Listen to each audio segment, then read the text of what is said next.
Supreme, la marque new-yorkaise née au coin de Lafayette Street et de Prince Street a transformé la mode en un phénomène culturel. Influençant les comportements d'achat et créant une communauté mondiale passionnée, elle compte 17 boutiques dans toutes les villes les plus prestigieuses du monde.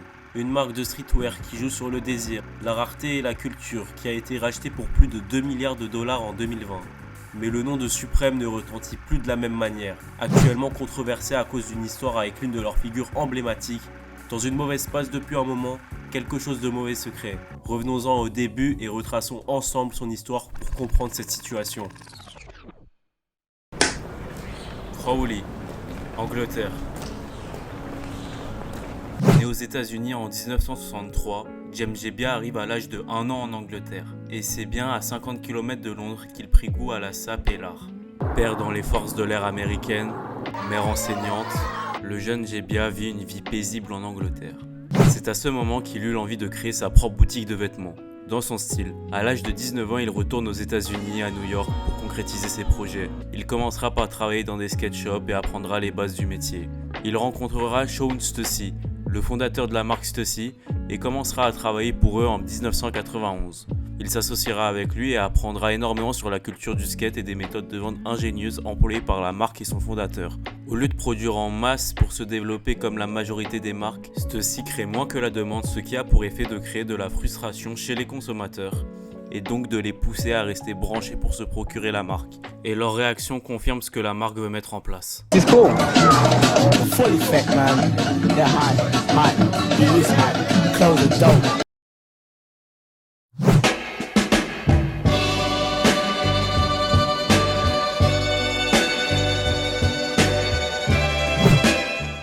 Il est maintenant temps à James Jebbia de mettre en place ce qu'il espère faire depuis longtemps, sa propre boutique qui se nommera Supreme.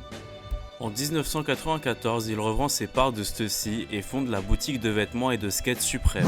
Tout commence à Lafayette Street. Il crée une boutique qui ressemble aux skateurs. L'espace est pensé pour eux, les vendeurs sont eux-mêmes des skateurs et les vêtements sont faits pour durer. Très vite, la boutique et la marque se font une place auprès des skateurs qui sont de plus en plus à traîner autour de la boutique et à valider le délire de la marque.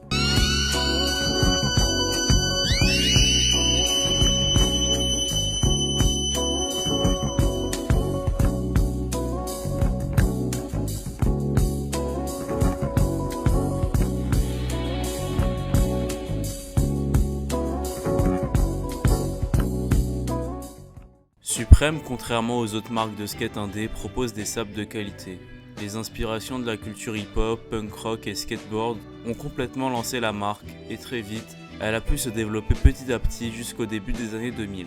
James Jebbia développera une stratégie d'exclusivité toujours utilisée aujourd'hui et le phénomène Supreme se met en marche. De plus en plus de gens dépensent sans compter des sommes qui paraissent folles. I spent around £481, something like that. Like 2K. How much did you spend? 1.5. De plus en plus de foule devant les boutiques qui montrent que la marque n'est pas près de s'arrêter ici. Les ventes en drop et les quantités limitées, même stratégie que Stussy. Cela l'a mis dans des situations financières difficiles, mais ça a aussi donné une identité forte à sa marque et tout ça ne fait que commencer. This award honors the designer who helped men look their best this year.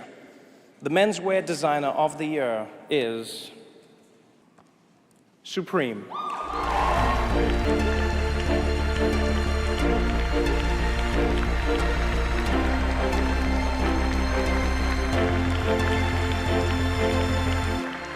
La marque prend de la place aux États-Unis et commence à s'exporter logiquement dans le monde. Surtout au Japon, la marque va se faire adopter directement par la communauté. De plus en plus de collaborations avec des marques diverses et variées.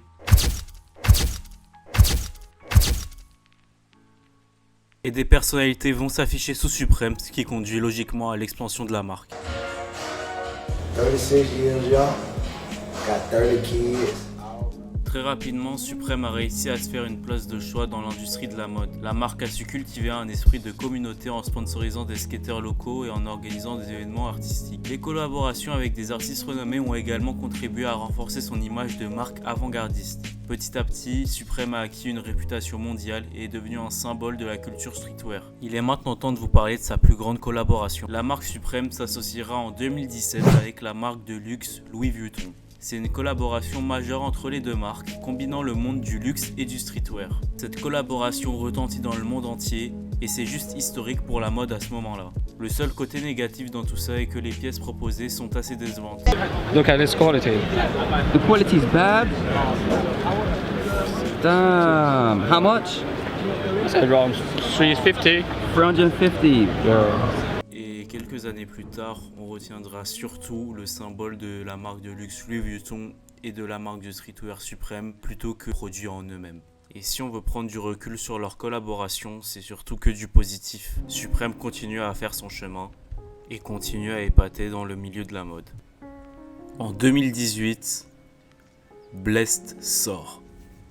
Réalisé par William Strobeck, c'est une bombe qui est lâchée. Imaginez tous les skateurs que vous kiffez rassemblés dans une vidéo de plus d'1 heure, c'est ce qui est arrivé. On retrouve Sean Pablo, Ben Cado, Kevin Rodriguez et Tyshon Jones, le sorti 2018, qui sera époustouflant pendant la vidéo. Bref, Supreme a réalisé une vidéo historique qui avait matrixé le public à l'époque. Le film montre que Supreme reste profondément ancré dans le skate malgré son succès commercial. Personnellement, je trouve que la vidéo est trop bien réalisée sur beaucoup trop de points. Que ce soit sur le casting, on retrouve toute une génération de skateurs qui nous a marqué. L'enchaînement des tricks durant la vidéo est folle.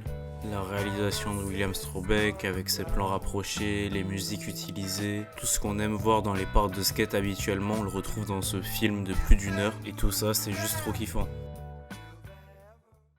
Supreme a eu le temps de tout faire en l'espace de 20 ans, a collaboré avec toutes les marques possibles, sorti tout et n'importe quoi, mais vraiment tout et n'importe quoi. Le problème est le manque de diversification, car ils ont déjà tout fait. En 2020, James Jebbia décide de revendre la marque pour 2,1 milliards de dollars. La marque est vendue à VF Corporation, multinationale américaine reconnue pour ses marques emblématiques comme The North Face, Timberland et Vans.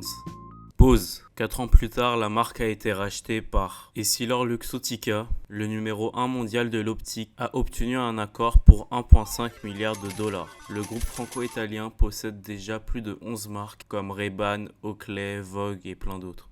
En 2019, il avait tenu ce discours. Nous essayons et évoluons. Il y a 20 ans, si nous avions mis un manteau de fourrure au magasin, les skaters seraient partis, nos fenêtres auraient été brisées. Les jeunes sont beaucoup plus ouverts d'esprit aujourd'hui. Nous essayons de faire des choses pour eux. Nous ne sommes pas coincés dans une boîte. James Jebbia l'avait dit. Si sa marque perd de sa hype, elle gardera la même approche et le même fonctionnement. Nous ferons ce que nous avons toujours fait, c'est-à-dire essayer d'être ouverts, conscients de ce qui se passe, essayer de faire les meilleures choses possibles pour les jeunes tout en restant fidèles à nous-mêmes. Je n'ai pas de boule de cristal, mais je pense que nous devons garder le cap si nous ne sommes plus aussi hype. Nous ferions exactement la même chose. Nous sommes dans un secteur où ça peut arriver, c'est comme ça. Beaucoup de marques l'ont vécu, certains en sortent, d'autres non. Nous resterons qui nous sommes, nous ne changerons pas. Ces déclarations montrent que Supreme ne reniera pas son ADN de toujours. C'est super qu'une marque comme Supreme garde la même recette gagnante et ne renie pas ses principes. Mais force est de l'avouer, 20 ans plus tard, la marque n'attire plus autant qu'avant. Pourquoi ? En grande partie car elle a tout fait. Comment se renouveler si tout a été fait ? J'ai bien senti le coup et je pense qu'il a vendu pour ça. Il a fait ce qu'il avait à faire avec sa marque, mais c'est maintenant fini. Supreme restera toujours hype, mais les mentalités changent, les générations évoluent et les pages se tournent. L'essor des autres marques a dû le pousser à réfléchir. On pense directement à Stussy qui, en 2025, est au sommet.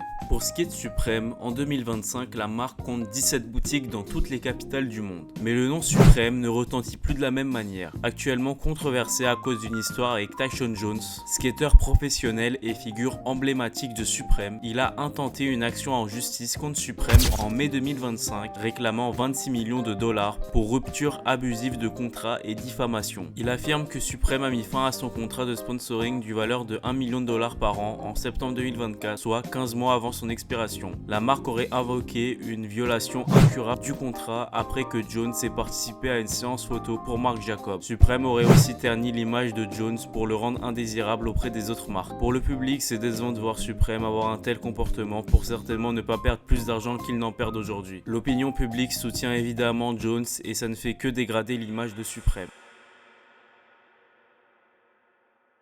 Au fil des années, Supreme est devenue bien plus qu'une simple marque de vêtements. Elle est devenue un véritable phénomène culturel, s'étendant bien au-delà du monde de la mode. Des personnalités influentes, des musiciens, des artistes et même des célébrités ont été séduites par l'esthétique unique de Supreme. La marque a collaboré avec des marques de renom, des films et même des groupes de musique, créant ainsi une connexion puissante avec ses fans. Aujourd'hui,